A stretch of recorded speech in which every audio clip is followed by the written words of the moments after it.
Hi, welcome everyone. In this video, we'll discuss about finite difference method of solving the differential equation. So the topics to be covered in this video are a brief introduction to the topic and then finite difference method and solution of finite difference equations. So to begin with, in engineering analysis, mathematical modeling is used which involves solution of differential equations.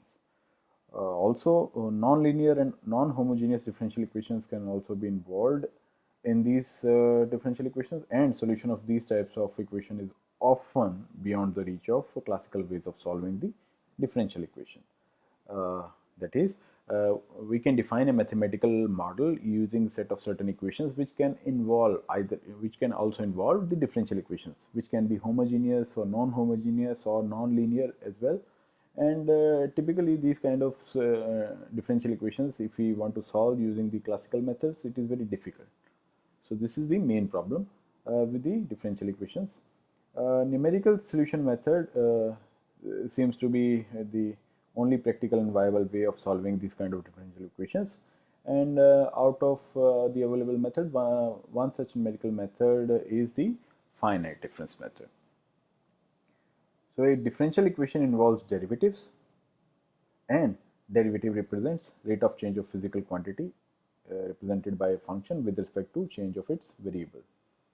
Okay, suppose we have a derivative dy by dx. What does it represents? So dy by dx is nothing but is equal to difference between the y coordinate at 2 points divided by the difference between the x coordinate at which you have calculated the y. So dy by dx is equal to y2 minus y1 over x2 minus x1. That is, derivative is equal to difference between the y coordinate and x coordinate and their ratio. So derivative can be represented in terms of differences. In this method, finite difference method, the derivative appearing in differential equation and boundary conditions are replaced by finite difference approximations. So this leads to linear system of equations which can be solved simultaneously by using any standard procedure, and if you solve them simultaneously, you can get the roots of those equations easily, and these roots obtained are the values of required solution at the pivotal points. So pivotal points are those points at which you need to find the value of y using or solving the differential equation. Thus, the finite difference method is used to solve differential equations that have conditions imposed on the boundary rather than at initial point, and these problems are called boundary value problems as well. So to begin with, finite difference method, these finite difference approximation to various derivatives are derived as follows. Consider a function, say y, which depends on x. You can also consider f of x or u of x, any notation. Here I have considered y of x, and its derivatives are single valued continuous function of x. Okay, so continuous and single valued their derivatives. Then by Taylor series expansion, so we can calculate value of y at a value of x such that the new value of x is close to the older value of x. So we can find the value of y using Taylor series expansion. Suppose we give an increment in x by an amount small h. H is a very small number. So y of x plus h can simply be equal to, as per Taylor series expansion, y naught plus h times y prime x plus h square by 2 factorial y double prime x, and so on. Y0 is value of y at x0, and y prime and y double prime, these are derivatives, first order derivative, second order derivative, and so on. Similarly, if I subtract a small value h from x, the new value of y can be found using Taylor series expansion of y of x minus h is equal to y0 minus h f prime x plus h square by 2 factorial f y double prime x, and so on. This is our equation number 2. So now from equation number 1, we have, if I found value of y prime x from equation number 1, f prime x comes out to be 1 by h, y of x plus h minus yx in bracket, minus h by 2, y double prime x, so on, higher order terms. So I can simply rewrite this term, this equation as y prime x is equal to first term as it is plus other higher order terms of h, which involves h. Okay. What does this equation signifies? This is a forward difference approximation of y prime x with an error of order h. Why it is forward difference? Because we have considered the present value of x and one step ahead, that is x plus h. So uh, this value of y is next to this value of y at x. So that is why this is called forward difference approximation. Similarly, from equation number 2, we have y prime x in terms of 1 by h yx minus yx of minus h and minus h by 2 y double prime x and so on, higher order term. Rewrite this equation. So first term as it is, plus we have neglected, or we have written higher order terms in or as a function of h. So these terms can be neglected if h is very small. And this equation is called the backward difference approximation of y prime x, because we have considered x and a previous value of x minus h with an error of order h. Also, on subtracting the equation number 2 from 1 of previous slide, we obtain y prime x is equal to 1 by 2h y of x plus h, new value of x, and minus y of x minus h, previous value of x, plus order of h square. Okay, so what does this equation signify? This is the central difference approximation of y prime x with an error of h square. Now, since it is known that central difference approximation is better than the forward or backward difference approximation, so it is preferred. Now, what is happening in this approximation is explained with the help of this diagram, in which I have shown x-axis and y-axis. Along y-axis, I have noted it as f of x instead of y of x. So you can use any notation. So this can be y of x, yi plus 1, yi minus 1, and delta x is step size. So xi is present value of x, xi plus 1 is xi plus h or delta x, and the previous value is xi minus h or xi minus delta x. So, and this dashed line is tangent of fx at x is equal to xi, and this curve is the function, actual function. So what we are doing here, we are simulating the slope, we are simulating the derivative in terms of these two points, one forward point and one backward point, and we are calculating the derivative using these 2 points. Okay.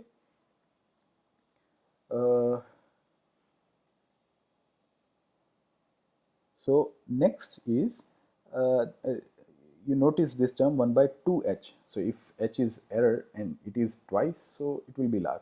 So you can reduce the error by reducing the value of h, or you can reduce the size, step size delta x. So this is how this derivative in terms of central difference approximation works. Now, on adding equation number 1 and 2 of the previous slide, we get y double prime. So we have calculated first order derivative in terms of central difference approximation. Now y double prime is 1 by h square in bracket y of x plus h minus 2y of x plus y of x minus h plus other higher order terms of h square. This is central difference approximation of y double prime x with an error of order h square. Similarly, central difference approximation can also be obtained for higher order derivatives. And following are the working expression for central difference approximation to the first 4 derivatives of yi. Okay, you can use any notation, yi, fi, ui, anyone. So yi simply yi prime is equal to 1 by 2h yi plus 1 minus yi minus 1, where yi plus 1 is y value of y at x plus h, and yi minus 1 is value of y at x minus h. Okay. Similarly, y double prime is 1 by h square yi plus 1 minus 2yi plus 2 plus yi minus 1, and so on, y third order derivative and y fourth order derivative. So these are the 4 working formula of finite difference. That is, if you find first order, second order, third order, either fourth order derivative in your differential equation, you can replace those derivative with these finite difference equations. Also note that the accuracy of this method depends on the size of subinterval h, as I have already mentioned, and also on the approximation order of approximation. As we reduce h, the accuracy improves, no doubt, but the number of equations to be solved will also be increased. So you have to balance in between. You can also calculate these finite difference approximations for partial derivatives as well as you did it for full derivatives. So this is the kind of grid I have shown. Suppose your partial derivative, say u, is a function of x and y. So you have to calculate curly u by curly x and curly u by curly y, or mixed term curly square u by curly x curly y. So these kind of terms. So along the x-axis we have points I minus 1, I and I plus 1, where value of j is fixed.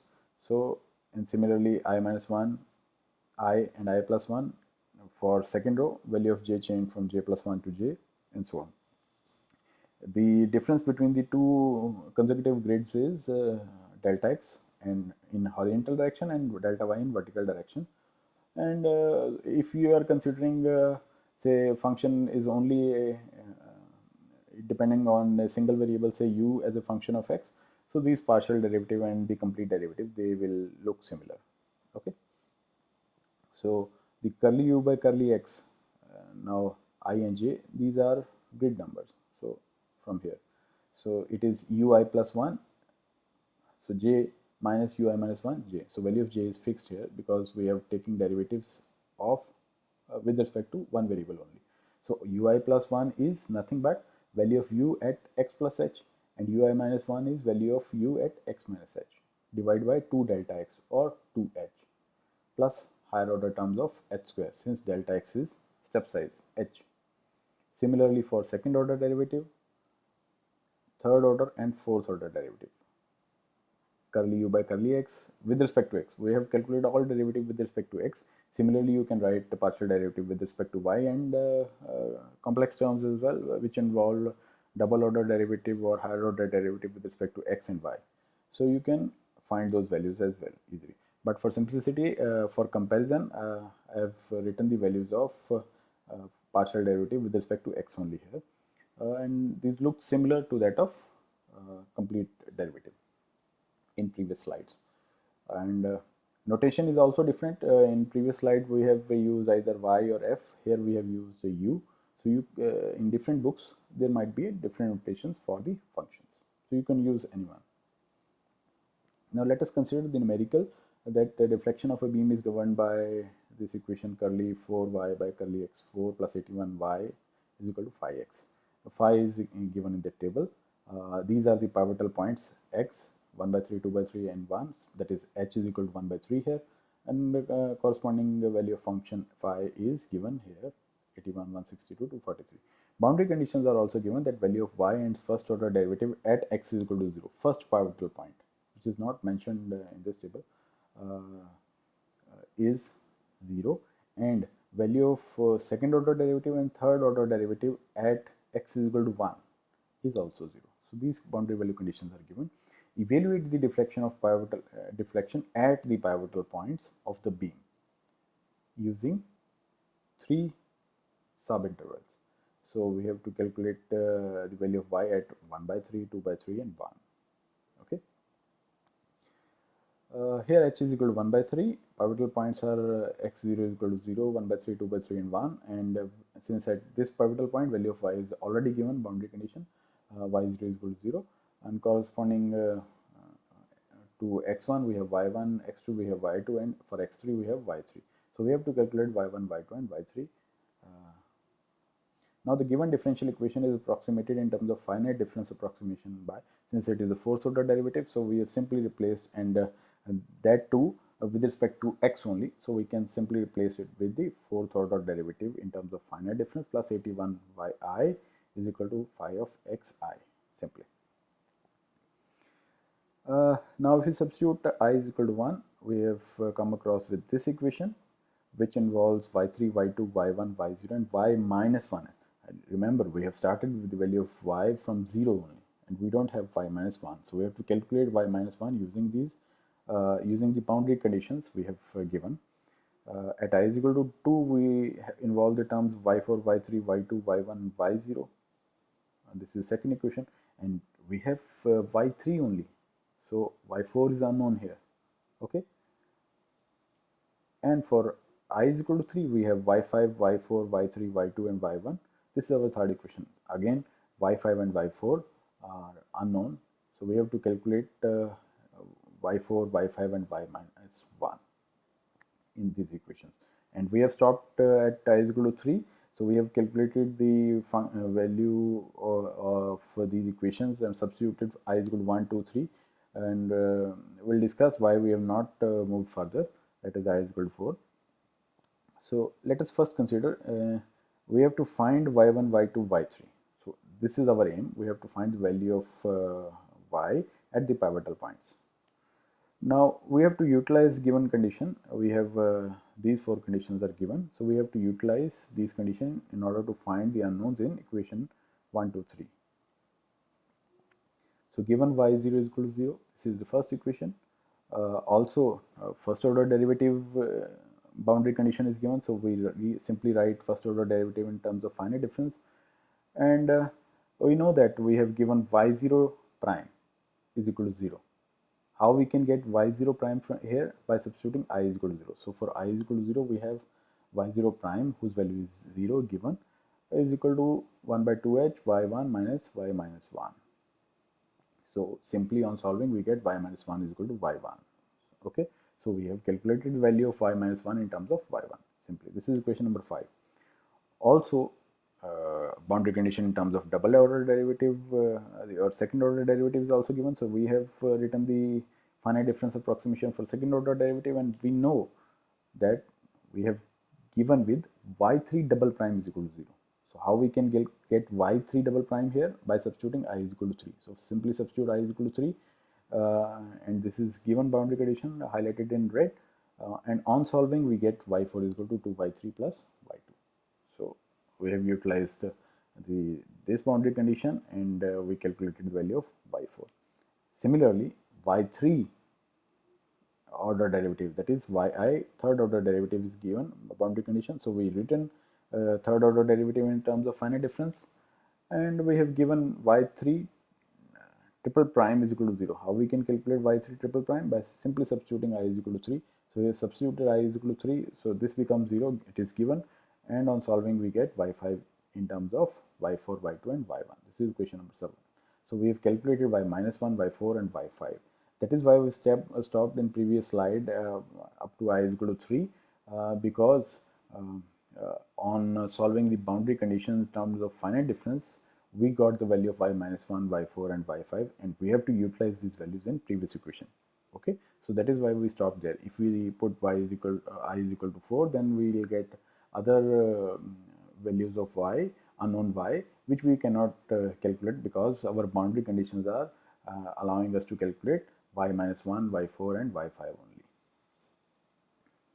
Now using the above equations 4 and 5 in equation 1, we get a new equation.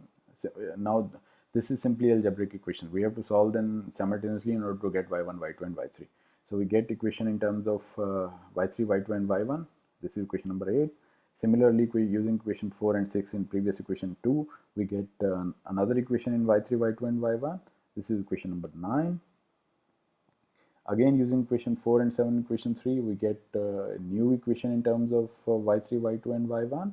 This is equation number 10. So we got 3 equations and 3 unknown variables, y1, y2 and y3. So in equation number 8, 9 and 10, rewritten these equations 8, 9, 10. So we have these 3 equations and we have 3 unknown variables only. Solve them simultaneously with any method, with the use of any procedure or any algorithm. And solving them simultaneously, we get y1 is equal to 8 by 13, y2 is equal to 22 by 13, and y3 is equal to 37 by 13.